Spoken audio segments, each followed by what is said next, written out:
Hey, what's up everyone? Today's video is going to be a follow-up to the PlayStation Classic video I made not too long ago. Now, as most of you already know, PlayStation Classic was released on Monday, and it is already having a ton of problems. Now, prior to the release, I had done this video, of course, talking about the first 5 games that were announced by Sony for the PlayStation Classic, and then I did a follow-up video to that after they released the list of the other 15 games, and it was very disappointing. The list was super mediocre, and I really felt that they could have done so much more with it. So already from the beginning, it just really turned me off. I mean, the first 5 games that were announced I thought were good. It started off strong, and then it just went downhill from there. Now, I don't have any numbers to reflect this just yet, but I'm sure that after the sales holiday or beginning of next year, we'll probably get more numbers regarding how much sales this thing actually did, but it's not looking too promising for Sony with the PlayStation Classic. Now, I will go ahead and leave links in the description below to articles that I will kind of be referencing throughout the course of this video. Now, as we know, the PlayStation Classic, of course, they released the 20 games list. A lot of those games were really mediocre, and honestly, in my opinion and the opinion of several of you out there, really didn't belong on this PlayStation Classic. They could have done with much better games to start off with. Now, ever since its release, there's been reports that apparently the frame rate on this thing is very bad.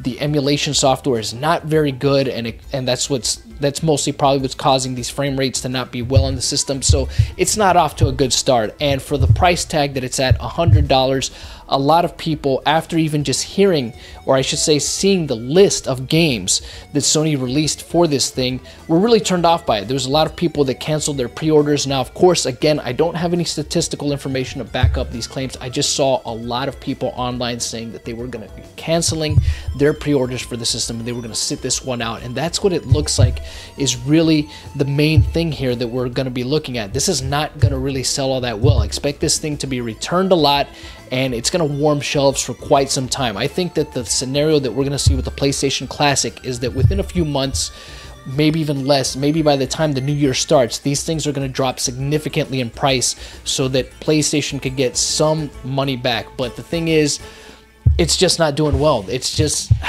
it feels like they really screwed themselves on this one. They had so much potential here.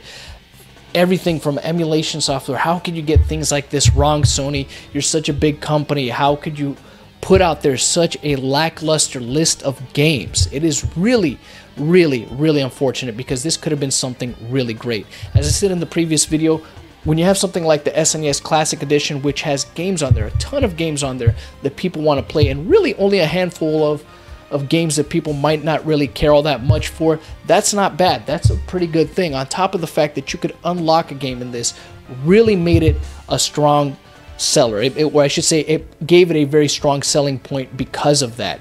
And with the Sony PlayStation Classic, it felt like they were just trying to put something out there, kind of half-cocked, without really putting their heart and passion into it, like Nintendo did. Nintendo seems to have genuinely made an honest effort to put out a great little system there.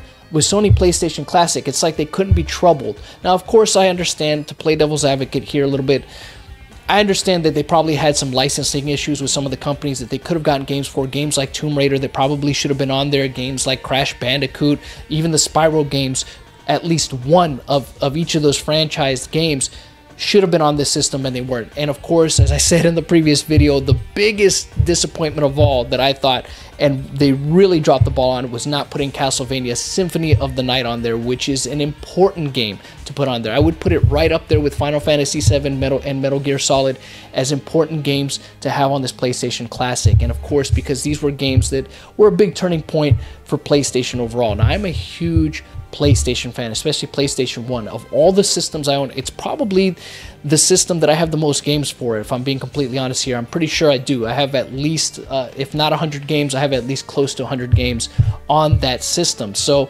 to see this system and to see the only thing really on there being kind of appealing is the first Persona, and even then, the first Persona is a good game, but it's not necessarily a great game.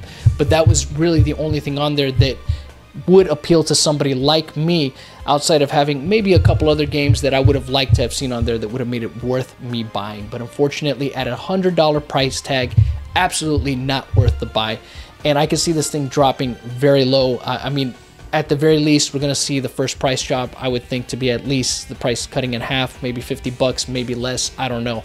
But even then, I'm not sure how well this thing is going to sell for Sony with all the reports of all these problems that the system is initially having. So Sony, you really dropped the ball on this one. It's too bad because a lot of people were looking forward to this, and man, you guys really screwed up this one. And I hope that if they decide to go down this route in the future, that they can really improve upon these things. I mean, it wouldn't be bad to maybe think up a PlayStation Redux and maybe refresh that list, maybe get some more games on there that people actually want to see. Maybe, you know, shell out the money for that licensing. It really wouldn't hurt you. I mean, this thing would sell well if you just get it together instead of trying to rush out a product that is half-cocked and really you didn't put your heart and soul into it, because that's exactly how the PlayStation Classic seems at this point.